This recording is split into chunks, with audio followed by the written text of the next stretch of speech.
Okej, vissa engelska. Yes.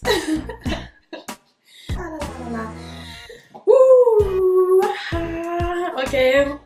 Hello guys and welcome back to my channel. We had some questions about our activism outside of school, I would say.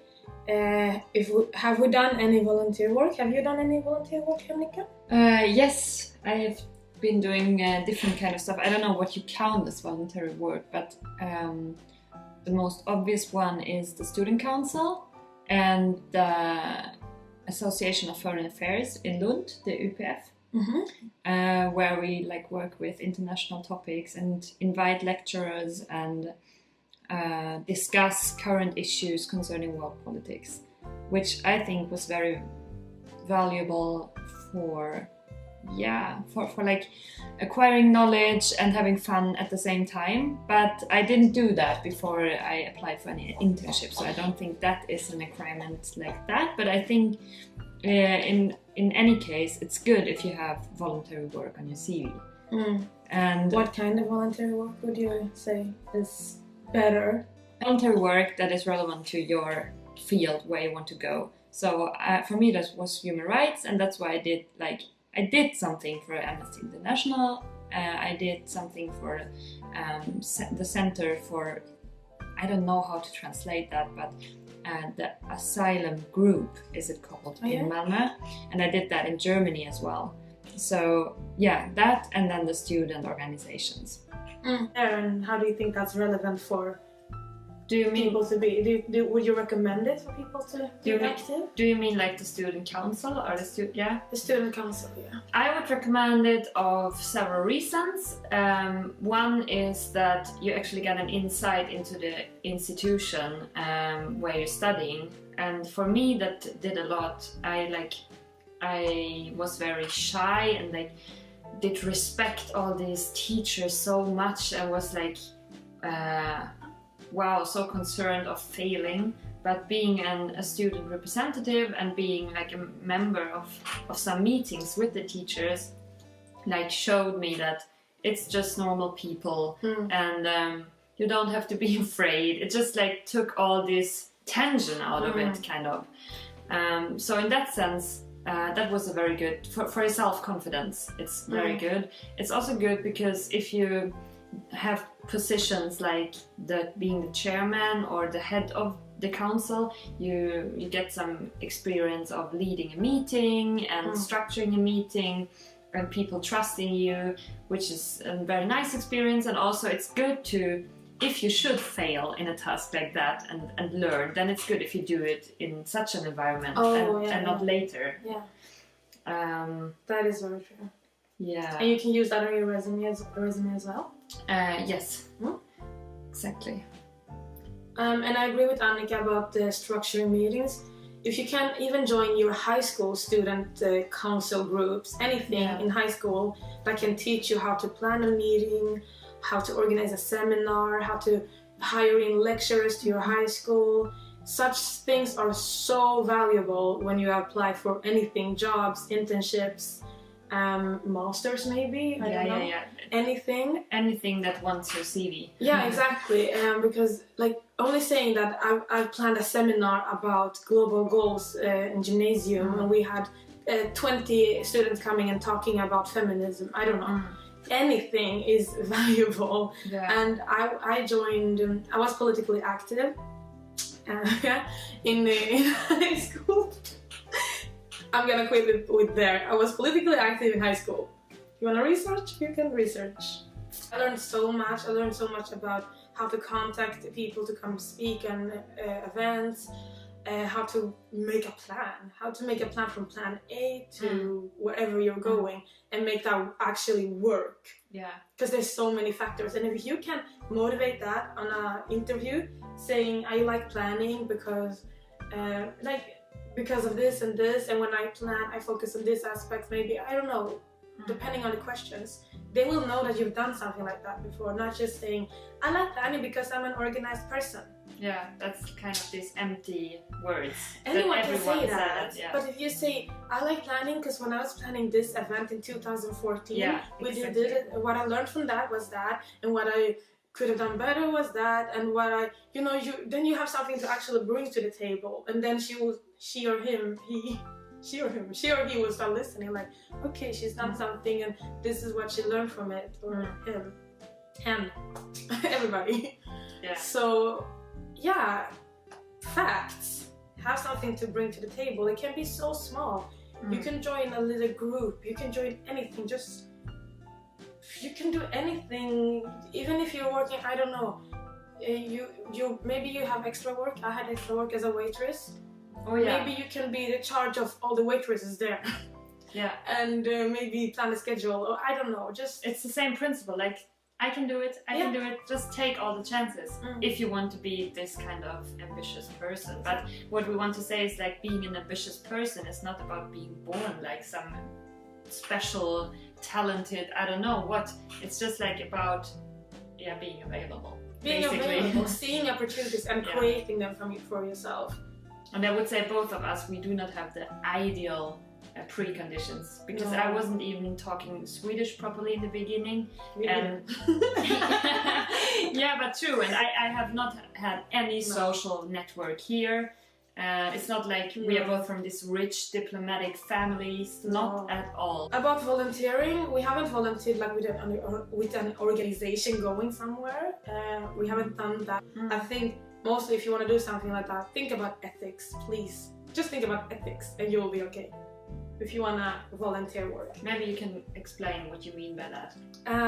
Like ethics and moral, just don't be, if you're from the Western world, don't go to Africa or Asia and save the children.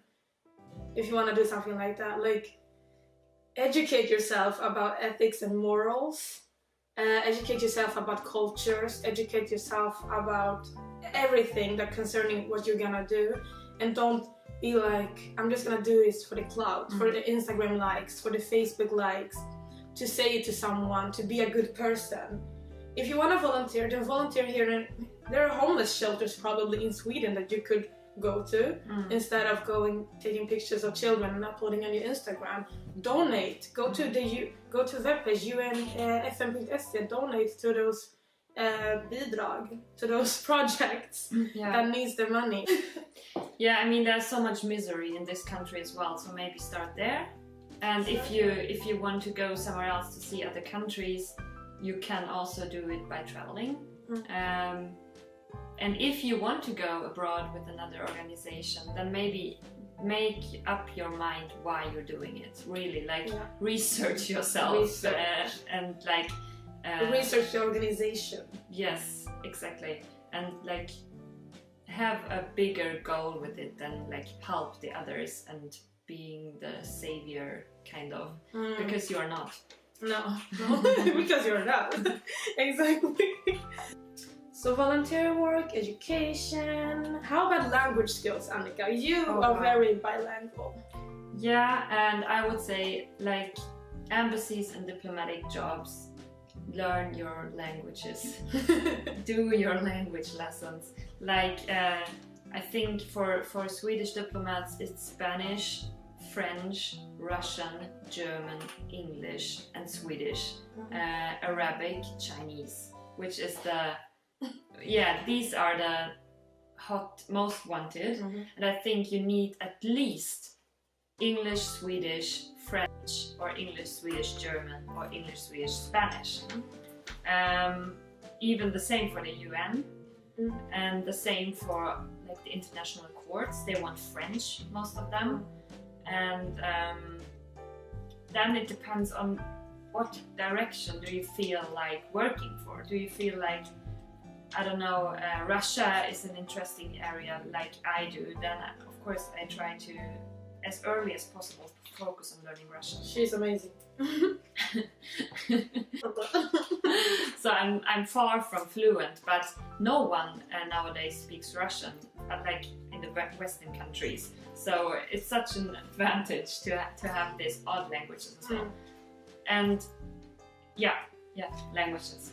And I know that Swedes in general, because I did a research on that for the embassy, they are quite doing quite bad in having a third language already from the beginning in high school. So if you are choosing that, you already stand out a bit.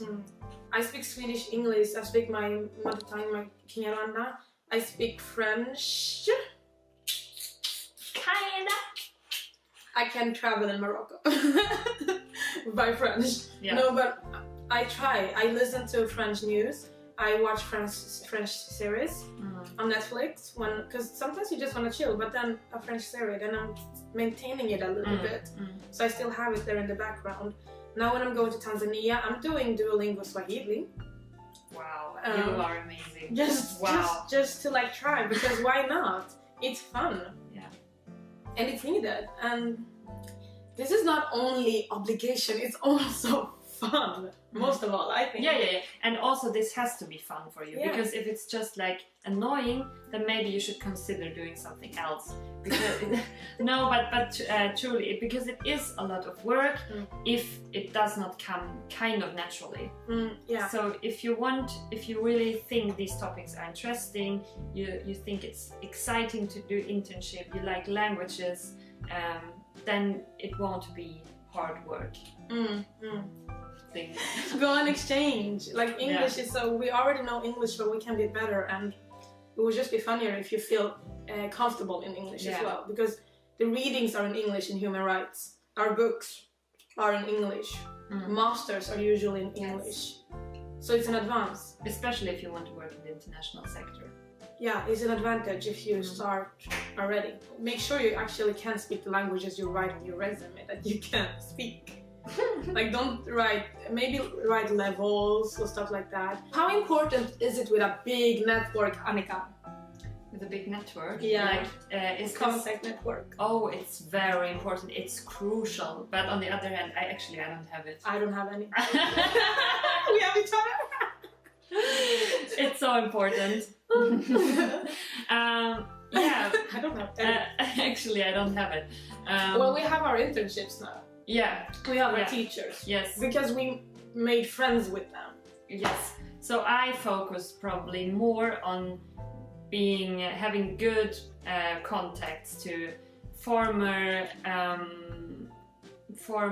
bosses and people who are able to recommend me to different kinds of organizations for future internships or jobs. And when I was at the embassy, I established a contact to persons I met at lectures and seminars and took their number. Or like, the teachers, of course, ask them for references, don't be shy with that. Ask them for how did they intern when they were young. And so that these kinds of contacts, I think we have a lot of these kinds of contacts, but maybe we did not focus as much on like the student partying. Oh, is that a network? Yeah, but I mean it's a social network thing. But I think it takes a lot of energy from you that you could put into your career, but on the other hand, of course, both are important. Yeah. So you have to feel like what's right for you. What is most natural for you? Yeah. Because if it's not natural, everybody's gonna see it. You're gonna see through that. Yeah, you shouldn't torture yourself and like not party with students if that's what you want to do. Yeah, because there was one girl who wrote to me and I felt so much with her. I could relate, and I think I'm not sure. I'm not gonna put words in your mouth, but no, but she wrote to me like she had such a hard time being at the university because maybe she was suffering from social anxiety or such and such. And I related so much to this girl, and I just want to tell you, like, honestly, I don't have friends. I don't have friends either. I have Ange, that's it. No, but we do have friends. That's like teachers. We do have friends. Like, we do have friends. I promise. No, but what I'm gonna tell you is, I didn't go to school. I went to school at Red, but as soon as the lecture was finished, I went home alone. And I didn't sit and chill with everybody else all the time because I just maybe didn't fit in, or I had other things to do, or I was focused on other things. It is okay. Be friendly though. Everybody in our class is nice. Maybe we just weren't the best friends. But be friendly though, and create your own network where you are relaxed and where it's natural for you to be. And it's also very important to choose internship when you do get those acceptance letters. Choose the internship where you got the best contact, where you felt like we got a good relation. I want to work discussions. We got a good relations, even if another internship maybe have more status. Than the one that lower status, but you got a good connection because that's a lifelong commitment. Not commitment. Lifelong, you know, security. It's definitely makes it easier also to perform your best. Yeah, exactly. Feel comfortable. Comforty. Yeah. And also, don't be shy to like say yes to 3 internships. Oh yeah. And then okay, maybe that's a bit controversial to say it out loud, but you cannot, if you're in a weak position as we are as students, we don't have like a career yet, we don't have an income, nothing, and if you're applying for internships and you're afraid that you won't get any, then it's better to like accept or go to 3 or 5 interviews, and don't be afraid of disappointing any of them, because they have a list of hundreds of applicants. So one girl asked, what is needed to be a Swedish diplomat? Yeah. Do you know? Because I'm not really in that field yet. I think you need a bachelor's degree in social sciences, political sciences, international relations or related, like law and economics. You can Google all of this, of course. Yeah, but it's like human rights is also working. History, bachelor in history would also work. If you have become a journalist, that would also work. But you have to do a very hard diplomatic like test, where they test your overall knowledge, your numerical and abstract reasoning skills, which is like small mathematic tests which you have to do on time, and you are going to be asked to write an essay in German, Russian, Spanish or French. Not all of them. No, one language which is not English or Swedish. And okay, I see. Yeah. And then if you did your bachelor's and you were accepted to this test and you did the test and passed the test, then you are in a pool of candidates where they select some who are going to where they select some of this pool who are going to be accepted to the diplomatic program, which is a 12-month program at UD in Stockholm. Wow. So it takes a lot of luck and knowledge. Oh wow. But you got it. You can try it as many times as you want to, like these tests. So just go for it. Do it every until time. you're 40 and maybe then you get in. Yeah. Why not? No, but that is really, really important to emphasize. Try as many times as you can, because when we're applying, like when I was applying the first time for internships or whatever, I sent to everyone, even people who were not looking. Wow, I sent 50 or something. Okay, that is wow. But I sent like, take the time and sit down and write applications. Take the time to read upon this diplomat program. Write it down. Check what do I need to do, and then start today. Maybe today you only read about it. Check. Now you know. Second day, in a month, you learn German. We are also only talking about like internships at embassies and the UN and all the big names, and of course you should go for them if that's what you want. But I also want to like stress the fact that local internships at local organizations, because I did also an internship at the non-discrimination office in Helsingborg, which is a shitty town in Scania, but it was so valuable as well, and it's not like the interesting jobs are not always like far away. They might sound less attractive or have less status or something, but sometimes it's also those kinds of jobs that take you to an embassy job. Sometimes the way goes like this and not like this. Exactly. And experience is key. Yeah, some practical stuff about applying for an internship is, it sounds silly or ridiculous even, but I think it makes a difference if you structure your process. So I created a folder on my computer where I put all the documents in that were interesting, like all the links to internships opening right now and looking for interns, or internships or possible internships that would open in the future, so I don't lose track on them, to keep track on the deadlines, like you said before as well. And also like to write a good cover letter or letter of motivation, and write a good CV, so you only have to adjust small things and then send it out to like everyone. It makes the process faster, and it makes you spend less time like writing one-page cover letter each time again from scratch. But maybe you have like how to keep it formal, how to keep it general. Yeah, exactly. I write always. I write a new letter each year because I've been doing more things over the year, so I don't use the one I wrote 2017 now. But and then I write about me, who I am. I start with very general: my name, my age, where I'm born, where I'm now, what I'm studying, and why I am applying. Yeah. And then this why I am applying is something I adjust with each. Because if it's an organization in Russia, then I stretch because I'm also studying Russian. Sentences like I'm applying because of blah blah blah is one of my main concerns, and then you just change the main concern each time you apply. You know? But also often you have several main concerns, and you just stress a different main concerns for each organization. For sure. And don't forget to change. Like the name. Yes. Yes. Also another thing, the CV picture. Like for me, I asked Annika to take my CV picture. She asked me if she could take my CV picture.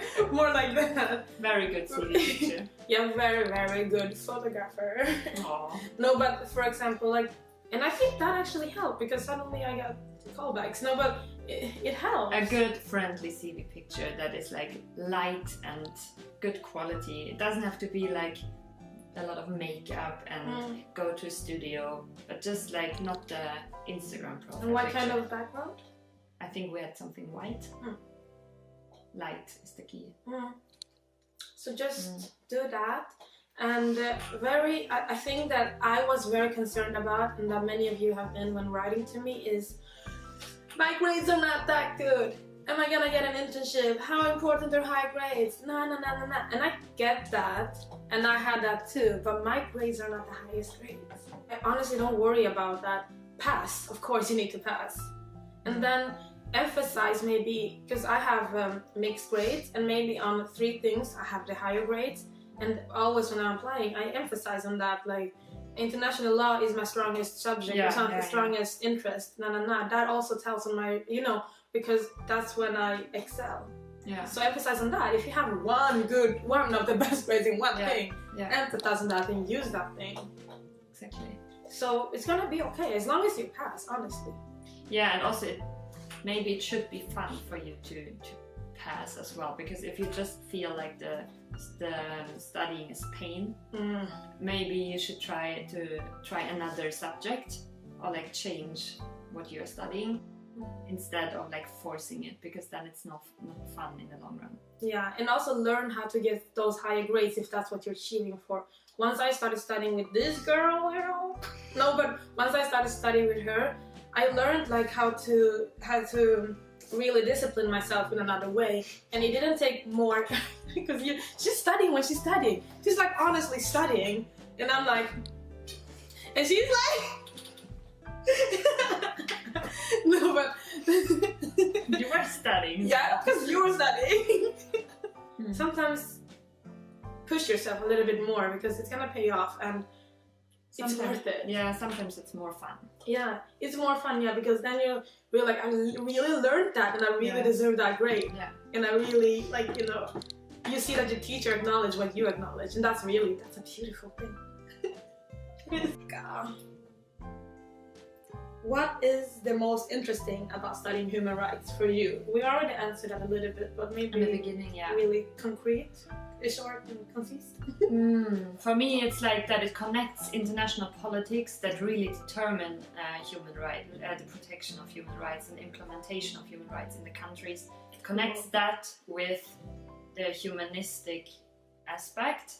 And since I'm from a family which is very much orientated around like these humanist values, like my father is working as a doctor, so the human being is the center of everything, and that the human being is well and healthy and everyone is treated equally and helped equally. So to connect that in international politics, to make that find a place in world politics, is what thrills me to work for. You're so well spoken. I'm like blah, blah, blah. No, you're not. You're actually very well spoken. That was so awesome. Really good answer. For me, it's mostly because I think it should be a norm to have human rights, and it's not. Yeah, I didn't say that, but that's actually true. Yeah. Just want to finish with one quote that I have on my Instagram, and this is a quote that like have taught me so much. I think it's Taraji Henson that says it. Maybe there are other people, or maybe it's Gabrielle Union. Anyway, the quote is, if you allow people to project their fears onto you, you won't live.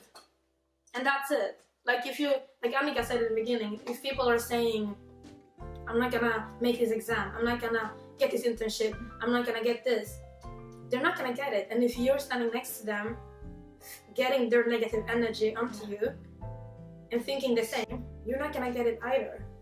Like honestly, that's how it works. Like don't let people have their fears to you just because they think they're limited. That doesn't mean you're limited. Because you create your own. Like I'm no one. I'm still no one. I'm no one. But I'm a person with an internship now. But I mean, like, we're nobody. No, we are not. And it's just up to us to change our destiny. So I hope we answered all of your questions. There's so many. I hope we answered a few, and if you have any more questions, just comment. I will take it up in another video probably. Thank you for watching. And subscribe, like, comment, everything.